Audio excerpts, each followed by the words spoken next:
Stanford University.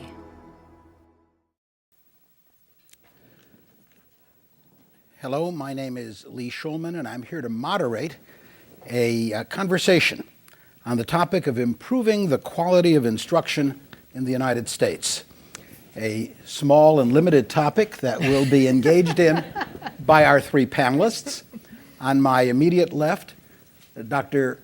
Deborah Lowenberg-Ball, the Dean of the School of Education at the University of Michigan, and the nation's, I think, preeminent expert on the teaching and learning of mathematics. She'll deny it, but it's true. To her left, Stephen Farr. Steve is the Chief Knowledge Officer of Teach for America, having assumed that position after a number of years of teaching English, and he was himself a Teach for America veteran. And on the far left, the sponsor of this event, Professor Pamela Grossman, whose Center for the Support of Teachers is a new and growing force for professional development and research in professional development here in the Stanford area. Well, let me start with an easy one, folks, and get you warmed up. You probably noted that the title of this session was The Improvement of Instruction. And yet what most people seem to be talking about most of the time in the United States these days is the improvement of teachers or teaching. What's the significance, as you see it, of talking about the improvement of instruction rather than the improvement of teachers or teaching per se? Deborah, do you want to kick that off? Sure. I think it's a very important distinction. Both are actually interesting and important questions. The reason I think it's crucial for me to be thinking more about the improvement of instruction is because I believe that what makes a difference for children's learning is the quality of the interactions that they have with content and with other kids in environments that we organize for them to learn, and I call that instruction. So the teacher has a crucial role to play, but I'm less persuaded that particular qualities of the teacher, sort of qualities of the way they think or what they believe or who they are as important as things that people can actually learn to do to improve those dynamics between teachers, between students, among students, and between students and content. So for me, that is about that dynamic I would call instruction, and the teacher is crucial, but I'm concerned with that quality being improved because it's about kids learning. Steve, any comments on that? The organization you helped create is not called Instruct for America, it's called Teach for America. Does instruction resonate for you? Of course.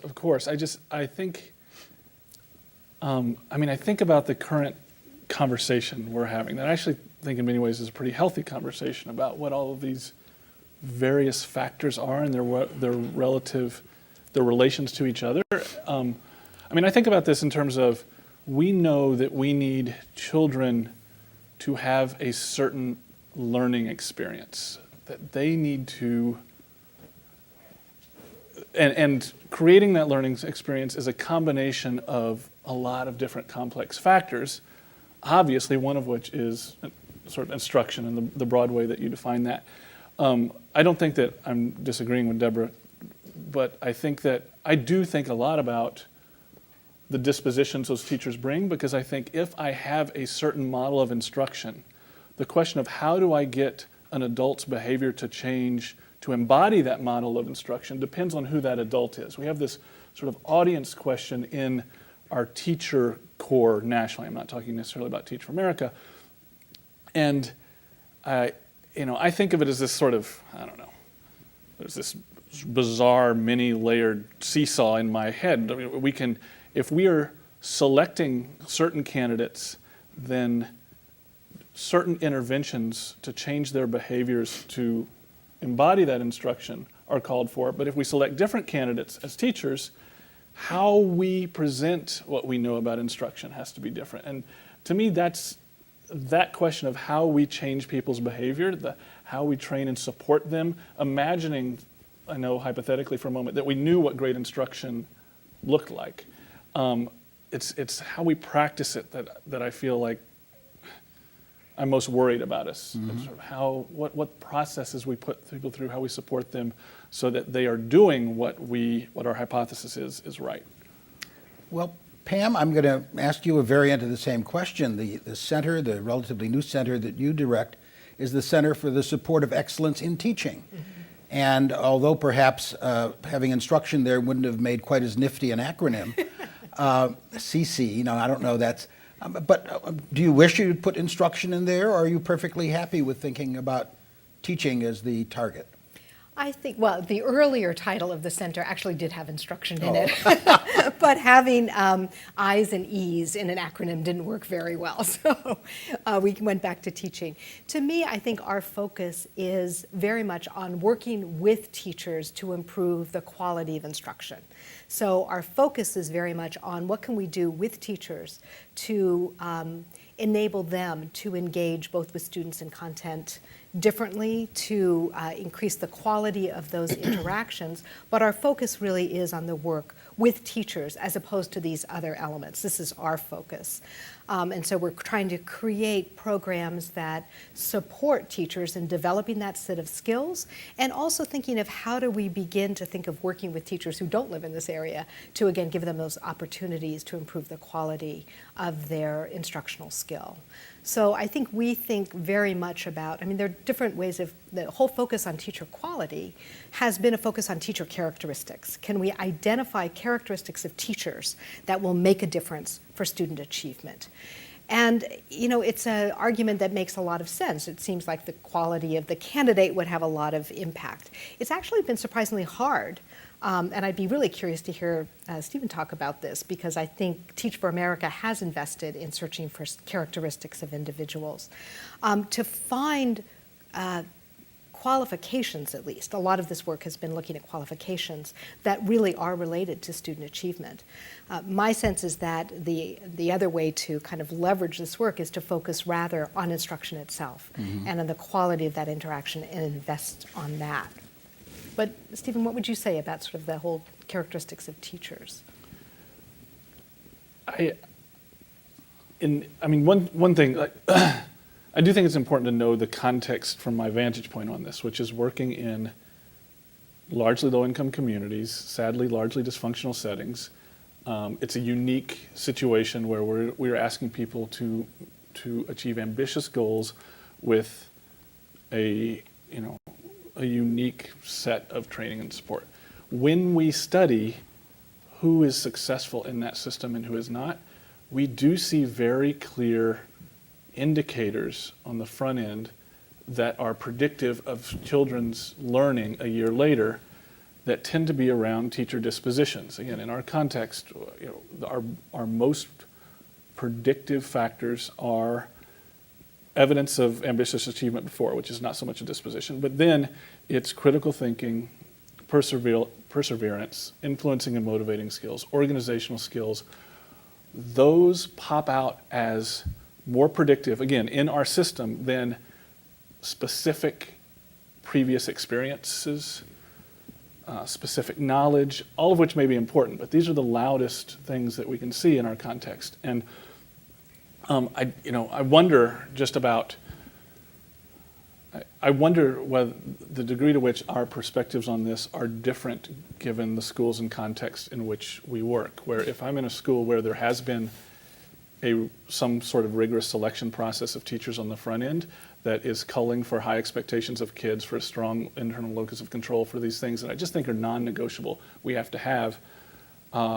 If those are there, then looking for distinguishing factors among those, we may not see those. But sadly, we work in a lot of places where we do have teachers who do not have high expectations, or had them and lost them, or we have teachers who do not have a strong internal locus of control, who are always going to tell us about the reasons things can't be done instead of what they're responsible for. And those are very rough cuts, I think, on the front end, but I think they're critical to the conversation, and do believe that they're predictive. Well, let me ask a question that was stimulated by something you said about selection, but I'm asking it of all of you. And that is that at Teach for America, you have a wonderful privilege that others don't have, which is you're actually preparing a very small percentage of America's new teachers every year. And you get to select, therefore, a fairly small group of inductees. what would you think, and I think of all of you, if your responsibility was not for that small group, but if you were responsible for preparing all the teachers the nation needs? And we know there are millions of teachers out there and millions of classrooms to fill. Would you still place as much emphasis on selection, or would you shift more of your attention to powerful forms of instruction for future teachers? I mean, I was asking all of you. I don't want to But pick I mean, on it makes Steve. sense as you were Yeah. saying Well- that it's about your context. So would you Yeah. think differently? I mean, I know it's not fair to sort of question the assumption of the question, but I'm going to anyway. You know, we are never going to do this in a million people. We are always going to have little programs, right? And it is true. Teach for America is privileged to not be responsible for all teachers in the country, but we're getting to be one of the bigger single producers of teachers in the country, and there are many, many schools of education producing dozens or merely hundreds, and then there are some producing thousands. And I would say as those numbers go up, and I know I'm going to be making generalizations here, you see, sadly, in my experience, less and less focus on recruitment and selection and the things that we know are required to create effective organizations. And so I would say absolutely we need to think about selection differently. Absolutely we need to take recruitment seriously. But it's never going to happen at the 200,000 teachers we're going to hire in the next few years. It's going to happen program by program. And that's not to suggest that I don't think Teach for America's model, no intention that this should be everyone's model, but I do think if we take seriously as producers of teachers accountability for the learning of their students a year and 2 and 3 years later, we all will act differently.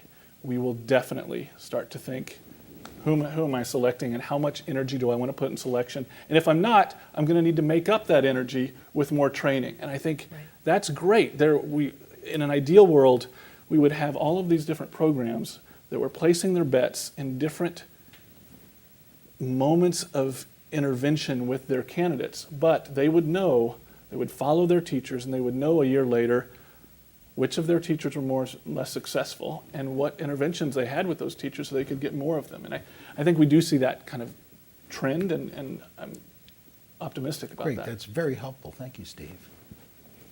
I do think it's a little bit about where to place bets, and because I think everybody on this panel shares a concern for the learning of young people, I'm placing my bets a little bit differently because as an experienced teacher myself and having worked with many, I actually think that we've made the mistake of thinking teaching is something you have to sort of figure out sort of in context. It's very particular, and it's about getting people who are really determined to make that work, and that's a very persuasive argument. And I don't really want to be disagreeing about that because in a space where nobody believes that teaching can be taught, it's a very good idea. I'm taking a different position, which is I think that like many other skilled trades and professions in this country, teaching is actually something we've failed to specify and articulate in a way that makes it learnable. And I'm placing my bets on that, which is to work backwards as you do. And I think the point that we have to keep our eye on kids' achievement gains is absolutely right. But I want to work backwards from what we can identify as the best bets we can make right now of what it is that people have to learn to do and design ways to enable ordinary people to do it. And I'm interested in the ordinary people problem because I am worried about the millions of teachers. We have a very high percentage of kids in this country being taught by first-year teachers, and Pam can say better than I that we know something about the risks at which we're placing kids when they have a first-year teacher, and I'm not specifically talking about TFA. Those are very likely to be the people where they're less at risk, but it's a huge risk. We don't do this in any other line of work. So I think we should make the best bets we can about the skill set that people need to be able to practice independently on kids and organize ourselves, and I don't think it should be program by program. I think we should say, this is the set of things you don't get to practice independently till you can do, and we will endeavor collectively across programs to share the best knowledge we have of how you help people learn to do those things. And it's really not a disagreement, and the system we have right now, that's a good bet. I just want a different system where we agree on the practices and we focus on those. Pam? I think Deborah and I are placing the same bets here on the notion that if you can identify the kinds of practices that do have an impact on student achievement, and then make sure that prospective teachers are able to engage in those practices with a sort of a minimal level of skill that's designed to be effective in terms of promoting student learning, that should be the bar for leaving teacher education. I think teacher education, by and large, hasn't done a good job of specifying that set of practices, the things not only that teachers should know, the curriculum reflects very much kind of a knowledge base, but also what it is that people should be able to do when they enter the work, and be able to do with some skill. We shouldn't be having people figure this out in the first. One of the reasons I think beginning teachers, first-year teachers, tend to have a negative impact on student achievement in that first year is they're figuring it out an awful lot of things. We shouldn't put, as Deborah says, put children at risk during that first year. People should go into the classrooms with that, again, that set of skills, that foundational set of skills that enable them to be effective. They're going to grow in their effectiveness over time. We know that. But we know from the research that we did in New York that there were some graduates, there was at least one program that was putting out graduates who had the impact of a second-year teacher. They jumped right over that first-year negative dip.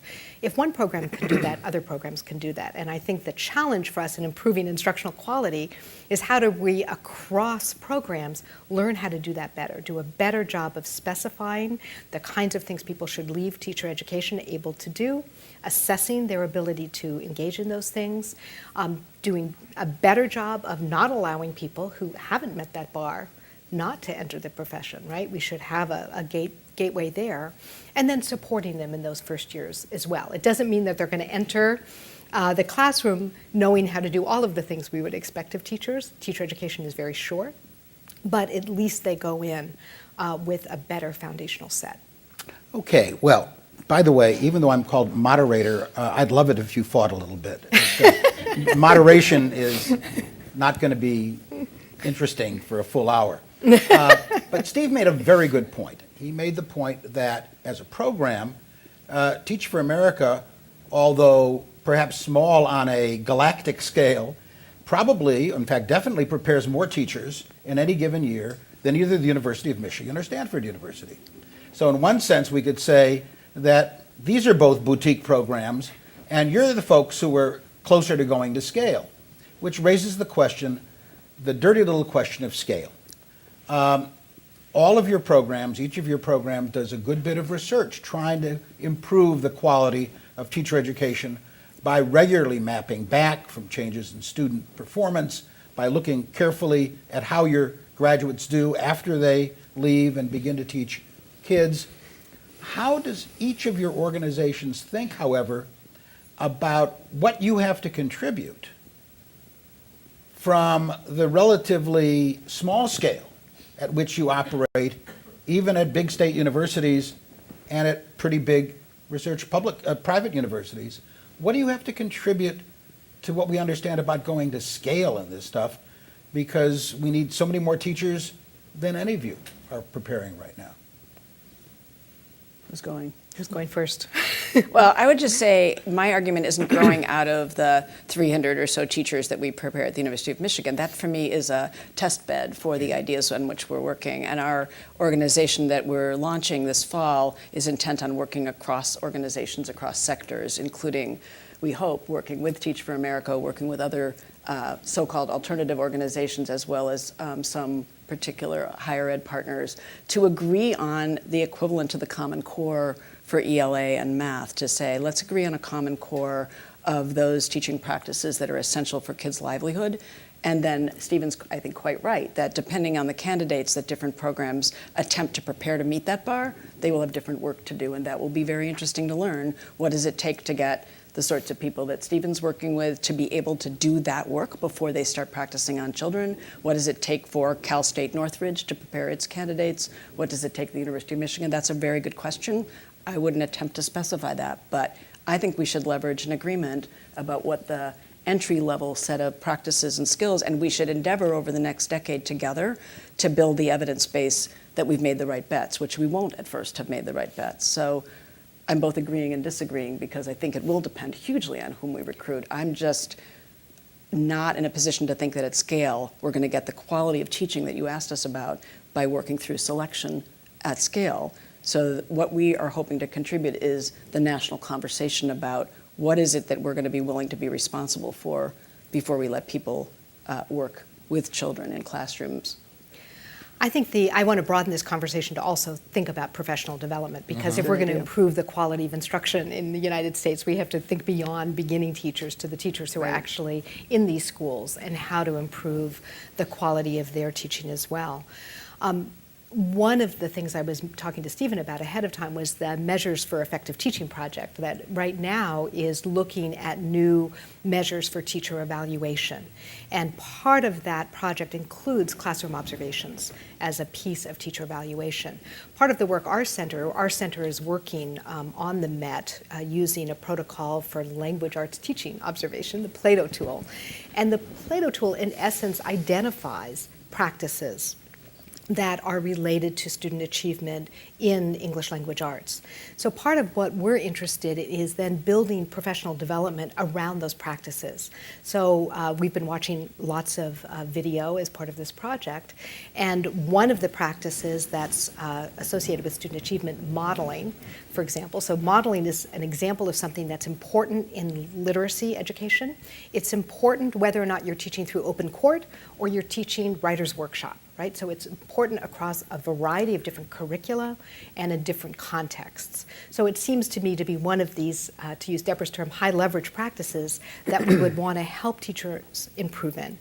And one of the, again, I think the striking things that my team has noticed is that by and large, there's not a lot of modeling going on. So it seems an easy thing in some ways to target and then to begin to build materials around. Those would include high quality examples, because I believe that teachers want to do a good job by kids, and that when they're not always doing that, it's partly because they themselves don't have the tools to do that. So helping them again see what does high quality modeling look like, giving them opportunities to try that out and get feedback on that work, and to do that collectively, so to do that within departments and schools. So the school itself develops a vocabulary around practice, and the ability to give colleagues to give each other good feedback around practice is part of the solution.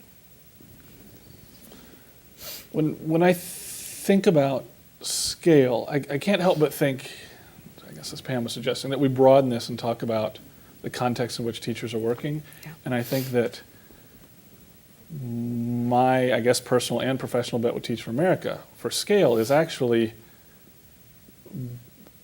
leadership on school campuses and in the districts, people who take management and support and the growth of their human capital very, very seriously in the context where they're working, which is not to disagree. I would love, I want you to win this fight to say, here are the qualities of teaching that we have to see at a certain level to make a bet on you to let you in the classroom. I think that is a narrative that we've tried to follow in Teach for America by studying our most effective teachers, creating a rubric, saying at our institute, you have to be beginning proficiency on this skills and you have to be advanced proficient on this skills for us to say you are ready for your first day. I'm not suggesting that it's right. The place that, if I disagree, or what I worry about with this is, when I think about this problem from the perspective of the people who we hold most accountable for student learning, a principal on a school campus or a superintendent of a district, I think the rubric, the model of what's successful in my context, it's hard to imagine you can get all the way there with a general national version of that.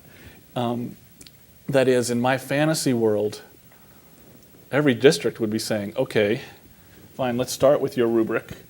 Let's look at how teachers are doing that. We get our student achievement data. We go back and we look on there, and we're going to see that there are things in HISD at Houston that are more and less important, perhaps, than they show up in Palo Alto. And so HISD needs to change the factors by which it is saying this is excellence in terms of teacher actions. And I think that in most cases, we're missing that learning loop on the ground in the schools. And I honestly don't, speaking without thinking enough about this. It's hard for me to imagine schools of education being the gatekeeper of that. I think that if I was a superintendent, and I'm thinking my biggest lever to get to the results I have are the people I'm hiring and how effective they are, there's just no way I'm not going to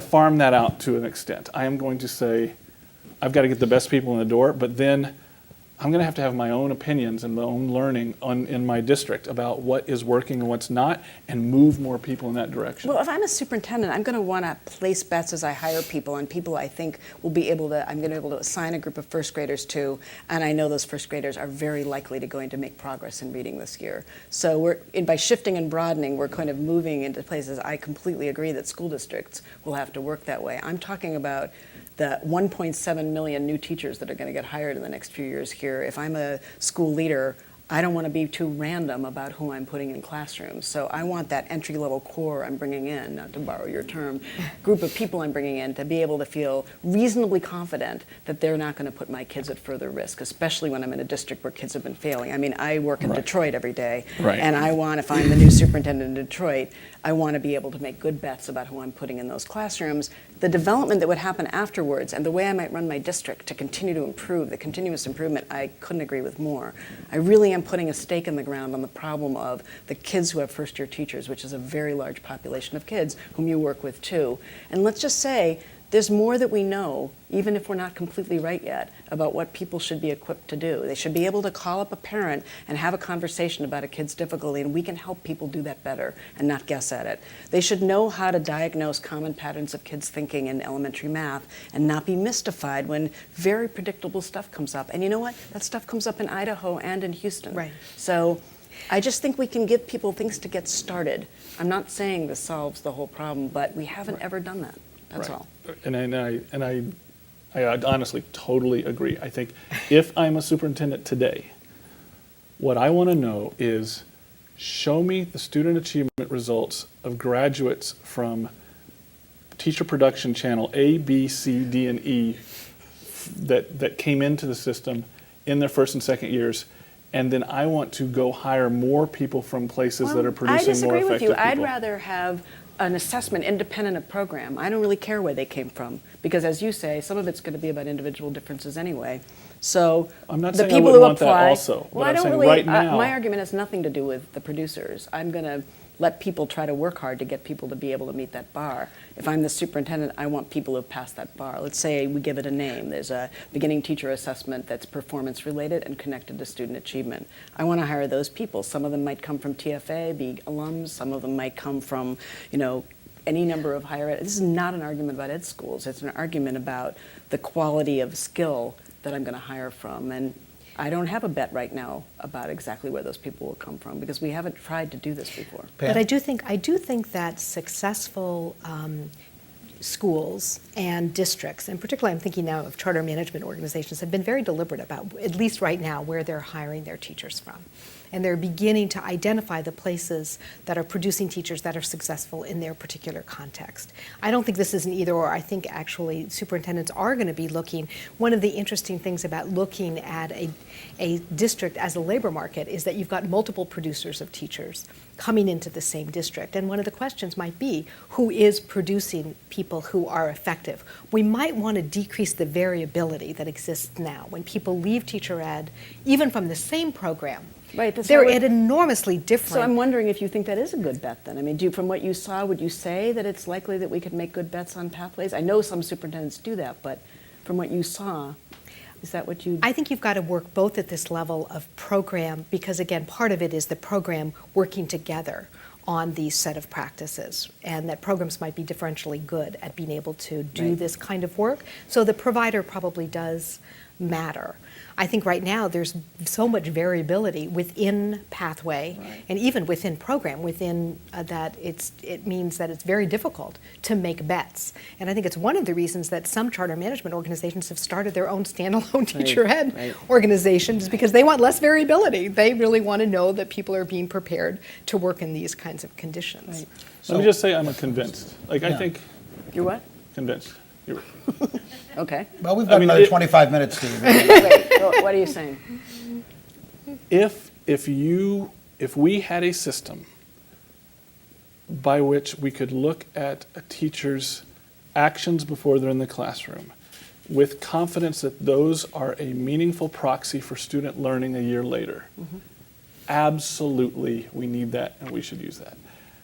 I have a cynical voice in my head saying that's what education has been saying it's been doing for decades. Really? Yeah, right? I don't know that there's been any accountability for what people can do. Well, I know, we certainly don't use that term, but saying what we're doing is people who leave here are ready to be good teachers, whatever. Ready to be lifelong learners, is that the same thing? Right. So maybe we haven't been doing it in the same way. So if we have that, and I'm a superintendent, definitely. Like it is very, I think you're right. It's very compelling to realize the variance in effectiveness of teachers from any given program, including Teach for America, frankly, right? It's way too wide. But right now, when I talk to Peter Gorman in North Carolina, or you see these teacher report cards that are happening in different states, I feel like that is turning the light on a place that we don't have before. When I can see that from this teacher path, teachers are statistically more likely to be in the bottom quartile in terms of student achievement, and from this path, they're statistically likely to be in the top quartile, that's the best foothold I've got outside of actually getting them in and trying them out. And that's another, so I think from the district side, that's another thing strong district leaders should and are demanding. Like, I'm not going to hire you until I see you interacting with kids. I've just visited this match school in Boston. Where they hire their kids and they pay them on Saturdays to come in and act like kids. And they practice with the kids the scenarios they're putting their teachers through, and they do it over and over. And on principal day, the principals come and watch that. And it's like it becomes this clamoring for the teachers that are doing the things that we want. And again, that's hard to scale, but that's what it makes me think of. And certainly I think if we were running a school, so all that's to say, yeah, I'm convinced. That's the kind of thing we need to learn how to scale. And certainly in medicine and in other professions, they have those kinds of performance assessments where they use simulated patients, where, again, they're testing whether or not the doctors actually have both the knowledge and skill in order to be licensed to practice. Okay, let me accuse all three of you of living in fantasy worlds. You have very vivid fantasies, beautifully described, but in each case, it's fairy tales. Steve is expecting, the right people to show up at the door wanting to have their work assessed in the way you've described. And yet we're finding that an awful lot of the people who used to show up at our door are now in MBA programs, law programs, medicine programs. They're called women, a lot of them, who have some new options. We're not getting everybody that we would love to get if we had the first cut on all people ready to enter a career.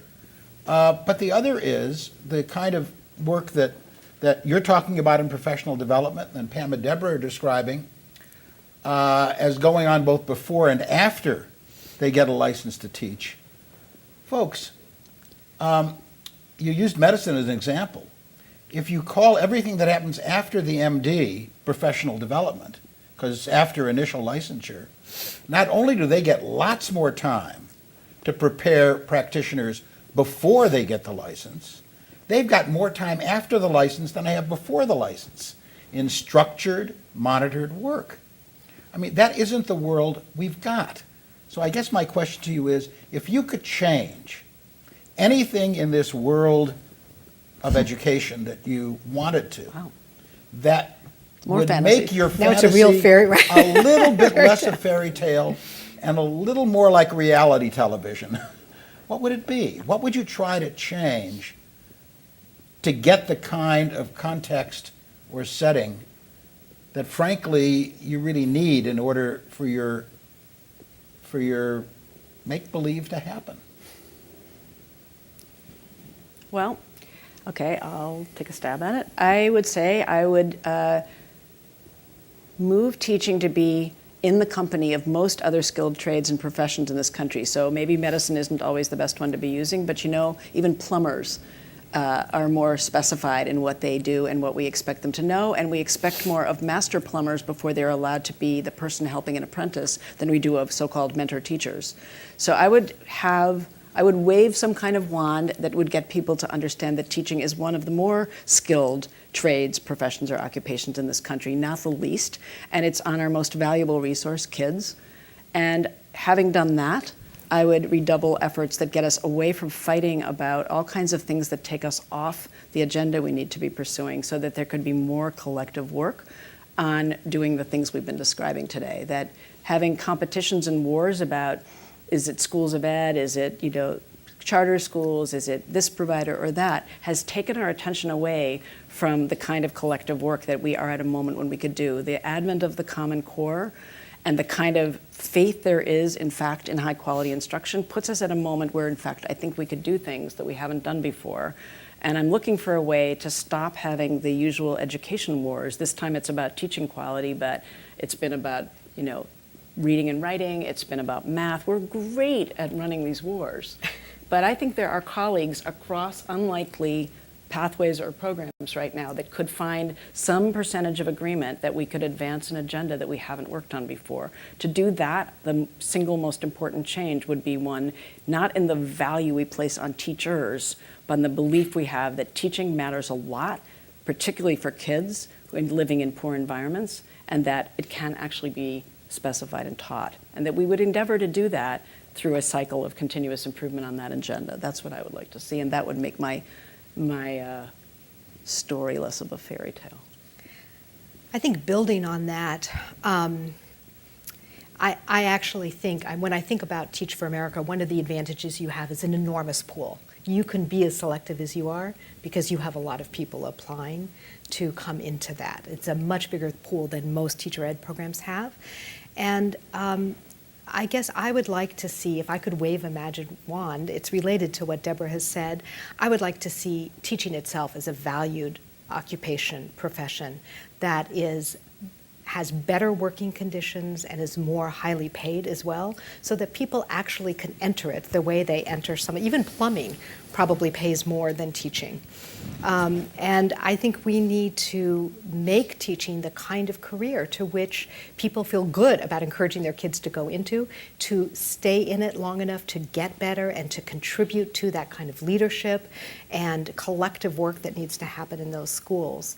I worry a lot. I talk to a lot of undergraduates, even here at Stanford, who feel like they would love to teach, but they can't imagine making a living. They can't imagine working under these conditions. They're not sure what their parents would say. And when we look at other countries around the globe where student achievement is very high, teaching is also a valued occupation. It's something that is one of the hardest programs to get into, right? And teaching jobs are, again, seen as a valuable end goal for a career. And I Steve, don't think one we of the have things that. that you've achieved at Teach for America that I think is amazing is within the context of TFA, you have made teaching for college graduates or graduating seniors on many campuses the most prestigious calling that students can pursue, for which I can only laud your efforts at recruiting and representing teaching. Yeah, and that's my answer to that question of what would I sort of refuse to accept that any of our fantasies are fantasies. I like the thing that I think that this is another way of saying what you're both saying. I would love to wave a magic wand and have the education sector stop believing that it is somehow so different from every other sector in terms of what the basic elements of creating a highly effective system and organization are. Right. And when we study across sectors, there are patterns there of treating people as so important, and we don't do that in education. And Pam, I like when you say we're at an advantage because we have this big pool, it's true, but we created that right, pool, you did, right? You did. And I think what would happen if a school of education, I don't know what fraction of our budget goes to recruitment, but it's a lot. This is a serious investment. We are not putting up posters. We are on every campus figuring out who's a campus leader and calling them up and sitting down and saying, What are you doing with your life? Here's a problem that you can actually really help solve. We're going to help you.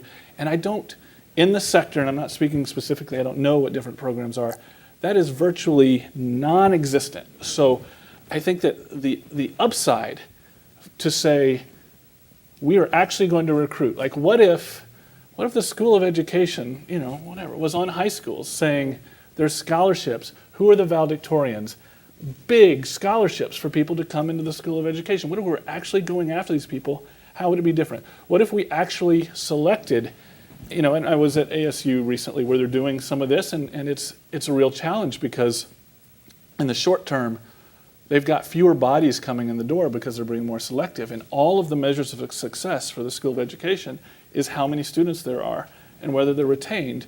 And in the short term, that's a huge political challenge.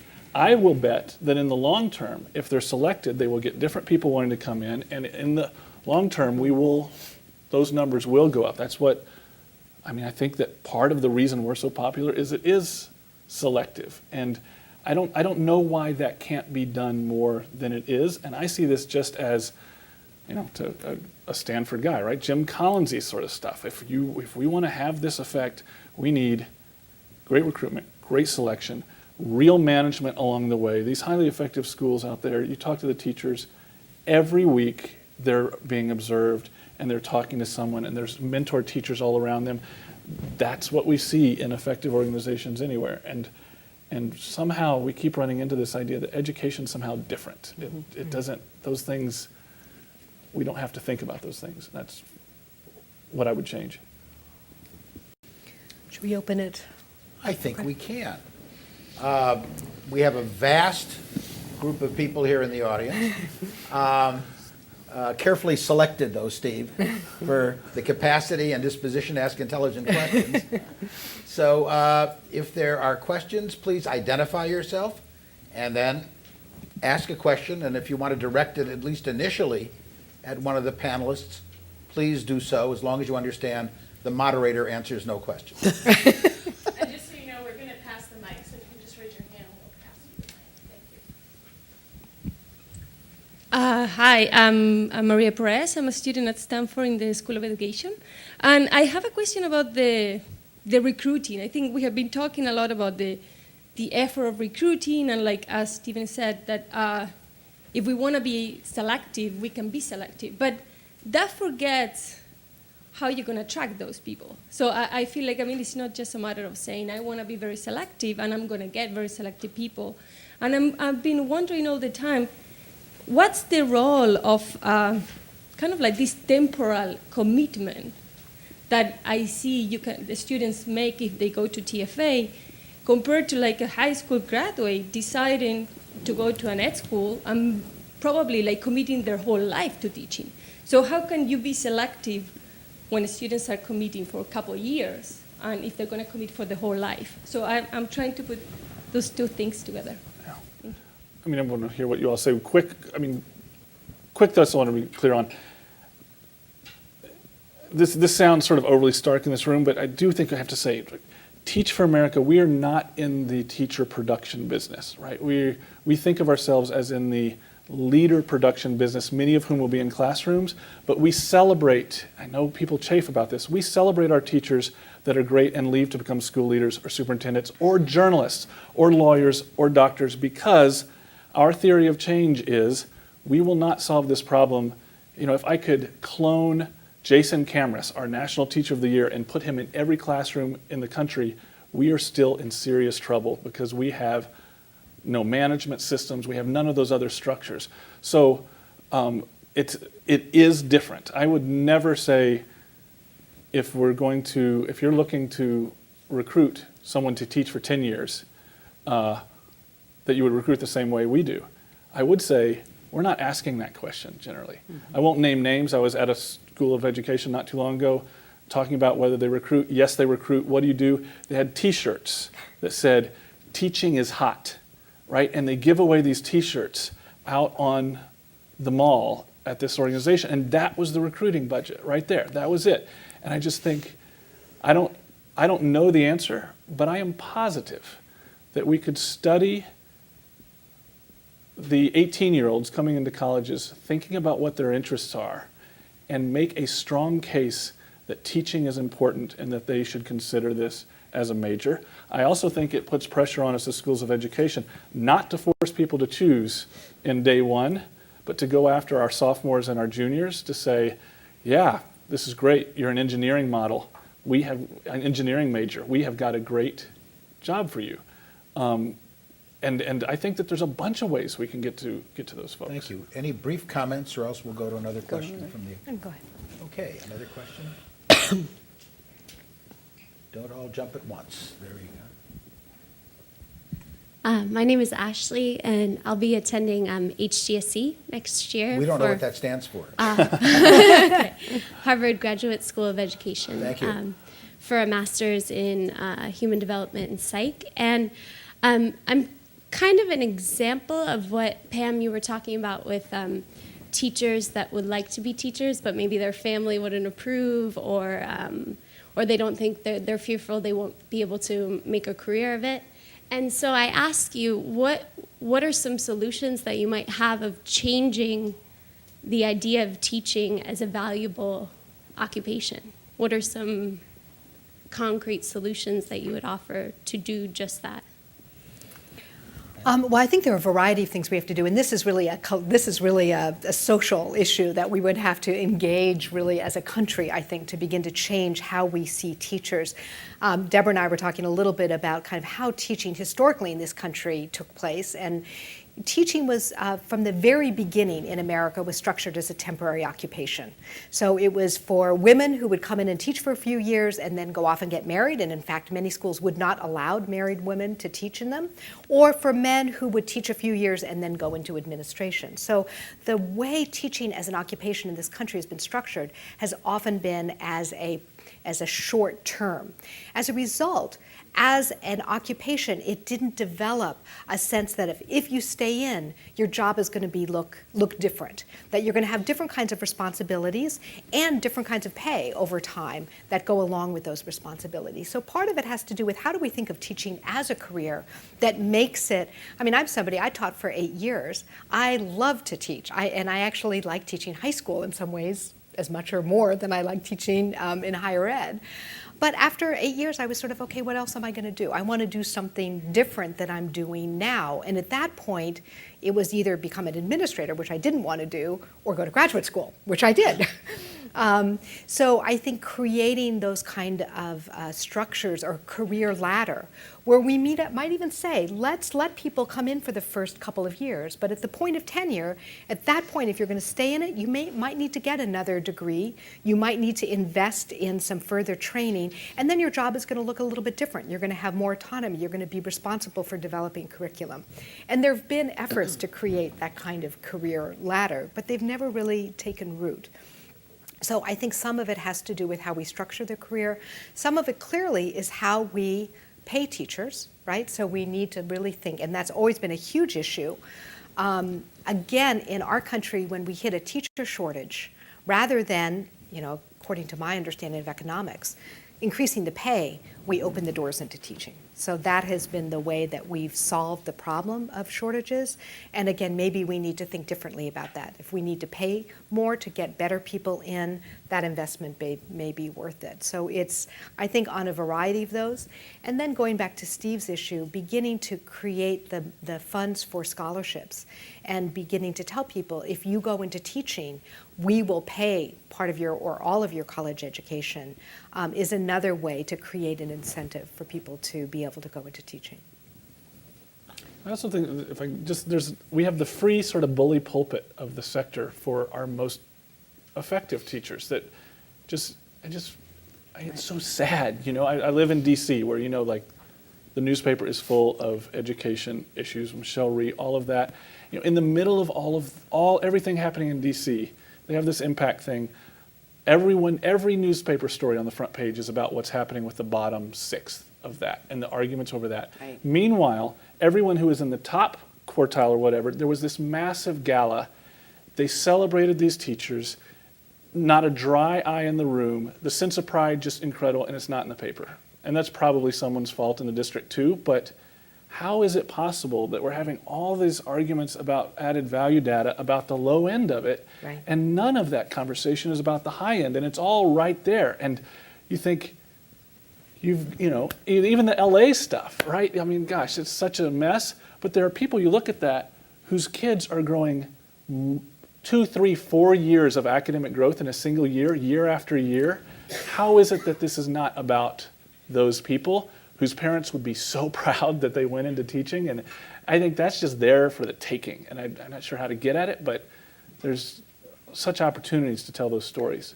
I think one thing to add to that goes with the original question about teaching, is that if you look again to other sectors where we've seen that professionals or practitioners make an enormous difference, we learn about the success of the practice. We often hear about cures for particular diseases, or we hear about gains that are being made on particular kinds of problems in other trades. If we told more stories about effects happening from really good teaching, I think that would make a difference too, when people saw it as a powerful thing to be engaged in, to help make sure that we don't have another generation of kids who are failing, who aren't able to be numerate or literate. And I think that's different, because as a practicing teacher of long standing, I have to say I'm not thrilled with the celebration of hero and heroine teachers. I really find it far more fascinating to learn that we've actually cracked a way to ensure that kids in the lower grades are able to become good problem solvers in math. I think when you see a practice that can have potency, you want to be part of that. So I don't actually disagree with the celebration of people and paying them more, but I think it would be useful to complement that with more sign of the effect of really skilled practice, and less, because it undoes us a little bit. Inadvertently, at times, it can sound as though that teacher whom we see, well, only so-and-so can do it. It's a little like those kids learned because they are special. Well, that teacher did a good job because she's special. And yes, she's special, but back to the earlier argument, other people can learn to do that. And I think that's what you mean by finding the bully pulpit of the effective teachers. You've said many times, I've heard you talk about this, let's find out what they're doing. Let's learn from those people and stop having other people hypothesizing about it. But I would say the slight shift I'm suggesting is let's learn about what they're doing and find out how are they doing that. More detail, please. Like exactly how did you do that? Not just a kind of stroke at it. So maybe these events could somehow feature something about what the what is. What are you doing? Hey, I'd like to learn to do that. Like I can see how I could learn to do that. It feels like something I could learn to do. Not like that's some special person I could never be. And I think it's both in a way, but that would be something to add, I think, to the celebration is of the practice itself. I've often said the question shouldn't be who is a good teacher, but when is a teacher good? Mm-hmm. And that begins to shift the grounds. And part of that answer could well be when they bring to the table a certain set of skills, dispositions, and talents that then meet a set of circumstances that nurture those talents and don't suppress or punish them. So, I think that's the kind of interactive idea that I hear emerging here. We have time for one or two more questions. Thank you, Ashley. Hi, my name is Leo Lobo, and I'm in the School of Education for Stanford. And it's very interesting, the concept of establishing a common core of teacher practices. And here in the U.S., basically, because it's so decentralized, the responsibility of education, it seems that everybody's doing different things, and there's a lot of inefficiency in that sense. What are the actions that are being taking place in order to find that core of teacher principles that will make them more effective and raise the quality and therefore raise achievement? I think we have 3 sources for that, and I think I'm partly proposing a movement to bring together an alliance of unlikely partners who know something about this. First and foremost are very good teachers themselves, who actually have worked on their skills and can help to identify. Our greatest source in our work early on trying to identify high leverage practice has been people who have experience teaching, particularly in challenging environments where teaching makes such an enormous difference in that dynamic I described. Another source is sheer logic, frankly. So you analyze the tasks that one has to do to teach well, and some of these things yield to logical analysis of the work. So an example of that is kids live in environments with guardians or parents or grandparents or caregivers, and it is inevitable that the teacher has to interact with those other caregivers of the children. You don't really need research or anything else to learn that that's part of the work, and then you can find out how do people who are good at that learn to do it, or what do they do. And then there's research. I mean, we know something, for example, about what exactly it is that kids encounter when they're learning early arithmetic or when they're learning to read complex texts in high school. And we can see what kinds of things have been shown to make results for kids in learning those things. So I would say accomplished teaching practice, what I think you would have called wisdom of practice. I think logical analysis of the practice itself and research. And all of those things will have to be combined, and they'll need to be a cross-programmatic, cross-context discussion of this. And I'm clinging to the hope that we could do it in this decentralized environment, because out of some miracle, there's a sign that we might agree that learning math in Washington State isn't different from learning it in rural Mississippi. So the fact that we've agreed on that only tentatively, might mean it's a moment while the door is open to say, hey, how about if we also talk about the teaching it would take to achieve the results we've just said are crucial for all kids to learn. Isn't the decentralization a two-edged sword, in the sense that on the one hand I can see the virtues of the common standards and figuring out some things that really do work and making them common practice, but isn't on the other hand there an advantage of having a decentralized system, so you don't have to try to change everything everywhere at the same time, and you could take advantage of kind of local experiments, the way Gawande has talked about some of the cost control things in health. And you were talking about the virtues of having Houston be able to adapt in one way, and we're Americans. Right. You know, we like that kind of stuff. I know we do. We like individualism and individual choice. I guess my fear I think that's what's going to happen. I guess my best guess, just even watching the teacher evaluation systems evolve, people are using a common source and then saying, but we have to adapt it to our local circumstances because every district is different. So all of these are going to look different.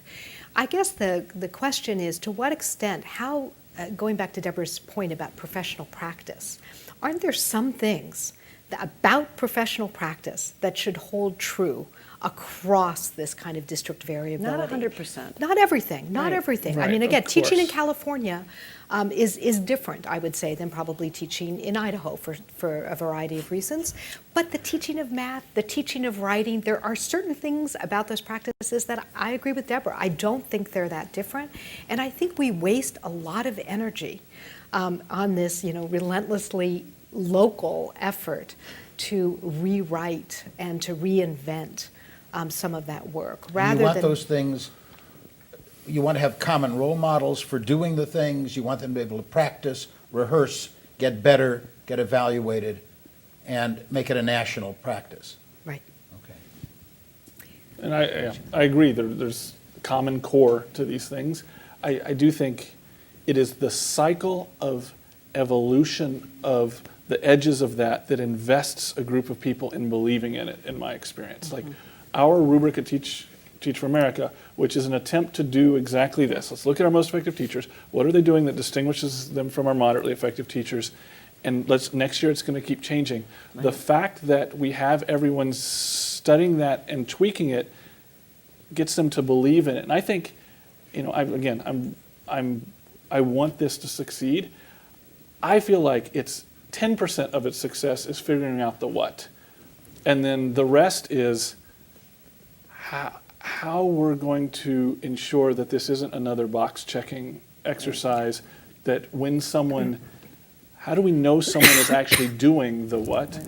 And then how do we get people to do the what? How do we change their behavior to get it? That's where, in the history of this, I feel like we get mucked down in that implementation, and I'm most worried about it. And you remind me of my old mentor, Benjamin Bloom, who used to say that if you want to reform education, look for what he called malleable variables, things that can be changed. Mm-hmm.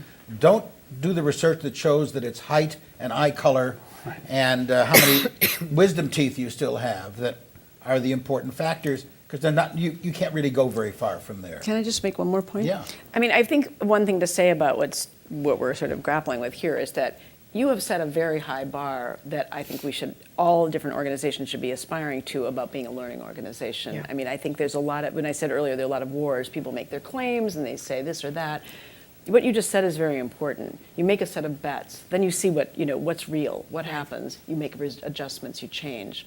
that we don't see that very broadly, and I think that is another important part of this. When I say we should endeavor together to do this, it would have to be about what happens, what the results are, and we'd keep being wrong. Right. But we'd keep getting, I hope, incrementally better and closer.